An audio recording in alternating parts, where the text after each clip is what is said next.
divisão feita, descobriu o pacote inteiro.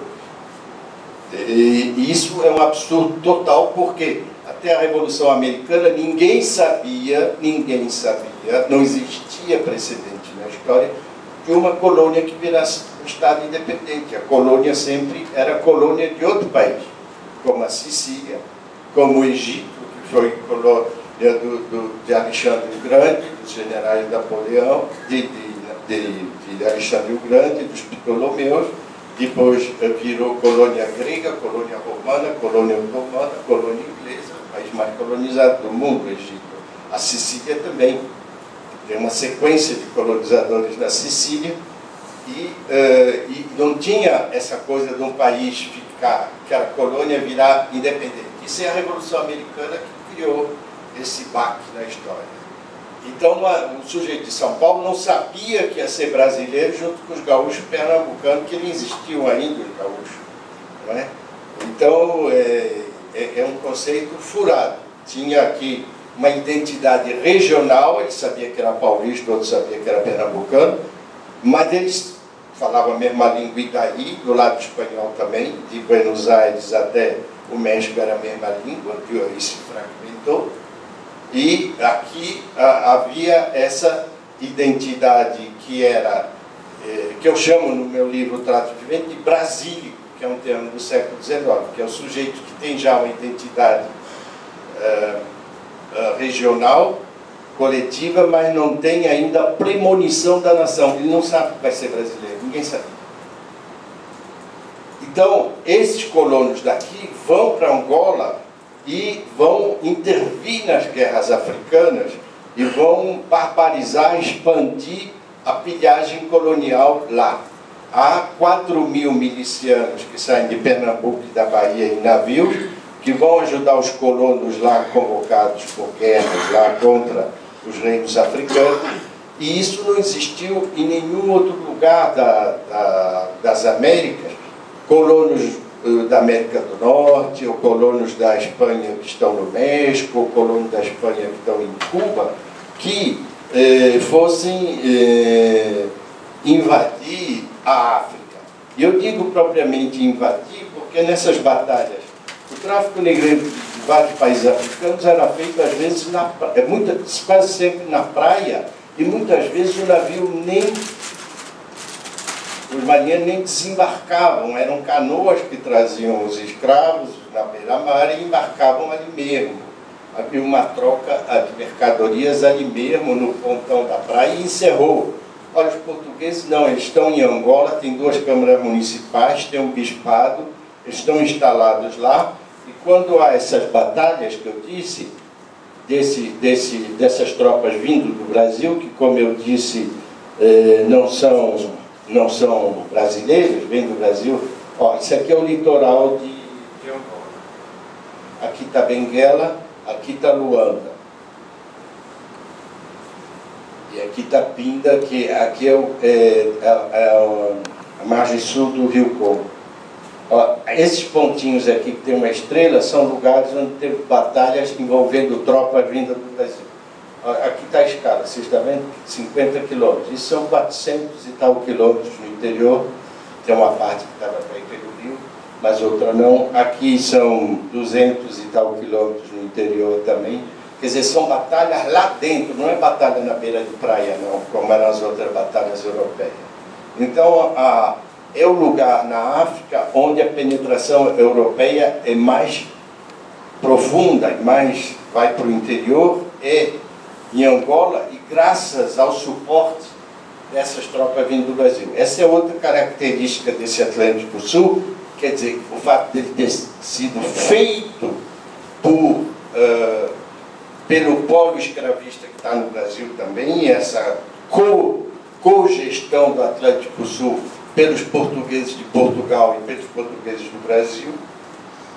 Eu não vou entrar em detalhe, mas é toda uma parte de armas também. E isso, então, vai durar até 1850, essa ligação entre os dois lados. Em 1808, Moçambique entra na dança também, o Golfo de Guiné também. Então, vejam bem, cria-se um Atlântico Sul ali onde também está Moçambique, o que parece paradoxal, porque Moçambique, como vocês sabem, está na África Oriental. Mas o comércio de Moçambique, que antes estava ligado à Índia, é atraído para o Rio de Janeiro quando a corte está lá. Então, a ideia de Atlântico Sul não é somente geográfica, ela tem uma conformação que vai mudando conforme o sistema dominante. Quando é o sistema escravista, ele engloba também o Golfo de Guiné, engloba a Senegâmbia, que é mais ao norte, e engloba também Moçambique, que é na África Oriental. Para vocês terem uma ideia, entraram no Brasil, desembarcaram no Brasil 4.800.000 africanos, o que dá 43% do tráfico inteiro. Os Estados Unidos teve 6% só. Aqui essas bolas também correspondem ao volume exato. Vocês veem como Moçambique é pequeno, aqui é a África Central, aqui é a Benin, que é o atual Dahomey, Biafra. Eu vou aproveitar e mostrar esses gráficos todos. Esse foi o gráfico que a Mariana me ajudou a fazer. Olha aqui, Brasil, América Espanhola em geral, Dinamarca. A Dinamarca também tinha enclave nas Antilhas. A Dinamarca era uma grande potência marítima. Queria lembrar, nós estamos aqui no seminário de estudante também, a Dinamarca tinha a Noruega dentro, a Suécia, em alguns momentos até a Alemanha, a Holanda, e que tem até hoje enclave, Curaçao, tem 50.000 pessoas na frente da Venezuela, Seedorf, é de lá, não é lá da União Europeia. O Caribe francês, o Caribe britânico e o continente da América do Norte. Há um lapso de tempo longo, no Brasil ainda tem um cônsul brasileiro em Luanda até 1860, lá para liquidar dívidas lá de negreiro. Depois não tem mais nem cônsul a partir de 1870, mas Portugal está lidando muito com um problema grave na África, que é segurar as colônias que tinha lá, Angola, Moçambique. E quando começa a corrida imperialista na África, que a Alemanha no sul, que é a atual Namíbia agora, e a Inglaterra e a Bélgica, sobretudo do Congo belga, que é o Congo Kinshasa, começam a catucar os territórios portugueses, eles ficam dando tratos à bola, e o exemplo brasileiro é o tempo todo uma referência lá. Qual o exemplo brasileiro? Eles estavam esperando o tempo todo que a agricultura tropical brasileira, essencialmente o café, quebrasse depois do tráfico, que a agricultura cafeeira aqui de São Paulo fosse a breca. Depois da abolição, eles esperavam também que ela fosse a breca, para eles entrarem na brecha no mercado internacional com essa escravidão doméstica que havia em Angola. E há um debate muito interessante o tempo todo na historiografia brasileira, portuguesa. Eu queria lembrar o Rio de Janeiro no último quartel do século XIX, é uma cidade portuguesa. A maioria dos homens do Rio de Janeiro eram portugueses. Isso está no censo de 1872. Daí esse sotaque carioca, aportuguesado, que era o sotaque da corte da capital federal, e que as novelas da Globo até hoje espalham pelo Brasil. Mas quando era a capital federal, os deputados e os senadores também imitavam, e os funcionários públicos, os militares que iam para Realengo, todos eram capturados por esse sotaque carioca, que é um sotaque aportuguesado, não é? Por causa dessa presença portuguesa forte. Havia um intercâmbio muito forte entre Rio de Janeiro, que era a capital, e Portugal, e há um debate sobre teoria colonial que envolve o que estava se fazendo no Brasil, inclusive entre positivistas, gente que lia o Rondon, e gente daqui que lia os teóricos portugueses lá do colonialismo, sobretudo Oliveira Martins, que é um personagem muito importante sobre o qual eu posso falar depois. Isso então foi perdurando, e quando no século Depois da guerra, Portugal,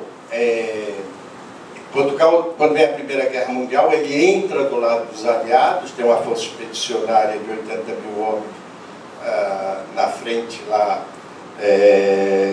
da França, na fronteira da França com a Alemanha, nas batalhas mais difíceis, em Verdun, tinha um soldado português também, que era para, na hora da divisão geral, depois da guerra, ele não sobrar e perder os territórios africanos e a Índia, inclusive, um pedaço de coisa que ele tinha na Índia e a China. Na Segunda Guerra Mundial, Salazar era pró-fascista, não entra na guerra, mas faz um acordo com os americanos, é neutro, como Franco, aliás, cedendo primeiro o acordo é com os ingleses, cedendo a ilha de São Miguel dos Açores para uma base naval, que foi essencial para a guerra, e depois virou a maior base americana, a base de Lajes, que é ainda uma base fundamental para os americanos, quando a movimentação em Lajes sempre tem rolo no Oriente Médio. Aí começa a aparecer, na Guerra Fria, falso pescador, que fala russo e tal, tudo volta, então a agitação toda ali no arquipélago, porque essa base é fundamental nos conflitos do Oriente Médio, que faz a ligação com a aviação americana. E Portugal vai empurrando e está, a partir dos anos 60, em 61 perde Goa para a Índia, vai desafiar a Índia. O general que está lá, o general Vassalo, se rende para as tropas indianas, claro, porque tinha 17 mil soldados, do outro lado 700 mil indianos, e se rende, e quando chega em Portugal, é preso pelo Salazar, porque traiu, não sei o que, devia ter combatido até o fim. Dizem que ele pediu linguiça, que no código antiaéreo, no código militar, era munição antiaérea, e mandaram linguiça mesmo para ele lá em Goa, e realmente ele não tinha muita chance, e ele acabou mal. Aí vem a insurreição no mesmo ano, em Angola, Moçambique e Guiné-Bissau e Cabo Verde. Portugal está metido em 3 guerras na África, um país pobre, com 35% de analfabeto, vivendo da renda que os imigrantes que estavam em emprego subalterno no resto da Europa, imigrante pobre, mandava para Portugal em divisa francesa, suíça ou inglesa, ou alemã. E a França larga a Argélia. Quando a França larga a Argélia, a ideia é que Portugal ia se aguentar muito tempo na África, fica uma ideia que não tinha muita credibilidade. Aí é que entra a ideia em Portugal do lusotropicalismo. Isso não tinha a menor presença em Angola. Eu escrevi um artigo longo sobre isso recentemente, os mulatos no Brasil e Angola.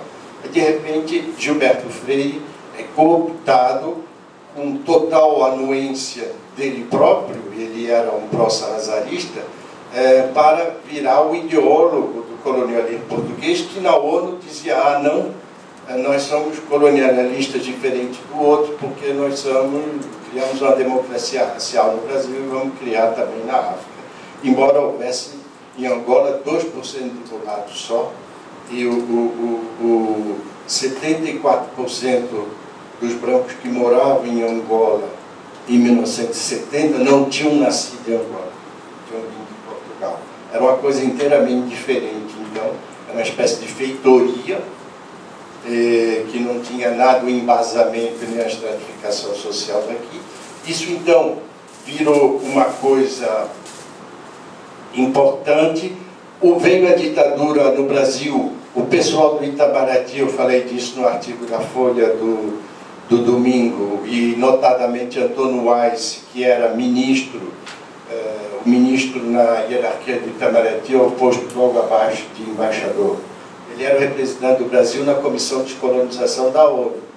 E ele convenceu Afonso Arinos e Jânio que aquilo era uma fria ficar apoiando Portugal, e o Brasil se absteve no voto da ONU sobre a questão em Portugal. Até então o Brasil apoiava sempre. O Juscelino era o maior pró-salazarista, o governo do Juscelino foi o maior defensor de Portugal na ONU, contra a Índia. Portugal não estava na ONU ainda, foi só admitido mais tarde. E isso é uma coisa que passa batido. O Juscelino Filho, grande herói, era o pau-mandado do colonialismo português na ONU. Veio a ditadura, expulsaram o Aécio do Itamaraty no mesmo mês de abril. O Aécio foi expulso a pedido da diplomacia portuguesa, por ser inimigo de Portugal. E aí a linha virou. O Brasil teve uma posição muito favorável ao Salazar e à guerra colonialista lá. Houve um momento em 71, 72 em que teve um racha no governo. Delfim Neto era a favor de se apoiar o colonialismo português lá. Havia uma operação aeronaval, a Operação Cabralha 1, em 72, que juntava as forças brasileiras e portuguesa ao largo de Angola, que foi anulada no último momento, porque o Mário Gibson Barbosa convenceu o Médici que aquilo ia pegar muito mal, mas havia um grupo dentro do governo brasileiro que não era bem a favor de Portugal, eles eram a favor de uma independência arrodesiana em Angola e Moçambique, isto é, os colonos faziam independência, como na América, como na Rodésia. Não é? Lembra do Ian Smith na Rodésia, que é o Zimbábue atual? Ele fez a independência da Inglaterra com meia dúzia de colonos dirigindo o país e um regime de apartheid, cacete na população inteira. E aqueles brancos fazendeiros dominando o país. Era isso que eles achavam que iam fazer em Angola, com algumas famílias lá de colonos angolanos e moçambicanos associados a eles. Deu com os bois na água, pelas razões que se sabe. A resistência do povo angolano e moçambicano usou as forças, criou um fenômeno de usura nas forças portuguesas mal equipadas, e que levou, isso veja bem, eu estou fazendo uma outra leitura da Revolução dos Cravos. A Revolução dos Cravos diz que o MFA derrubou o salazarismo e deu a independência para Angola e Moçambique. Não é? Não é isso que a gente ouve sempre? Entregou o estoque de armas e tal para o MPLA e Frelimo. O que diz o MPLA e Frelimo, e é que o outro lado da moeda que eu acho que tem que ser dito aqui, que eu estou repetindo, a resistência do MPLA e o Frelimo colocou as Forças Armadas Portuguesas num impasse militar, e por causa do recrutamento que não dava mais conta, o pessoal fugia de Portugal, não fazia mais serviço militar, e ia para a França, vinha para cá. A guerra estava muito cara já para Portugal, não estava mais aguentando.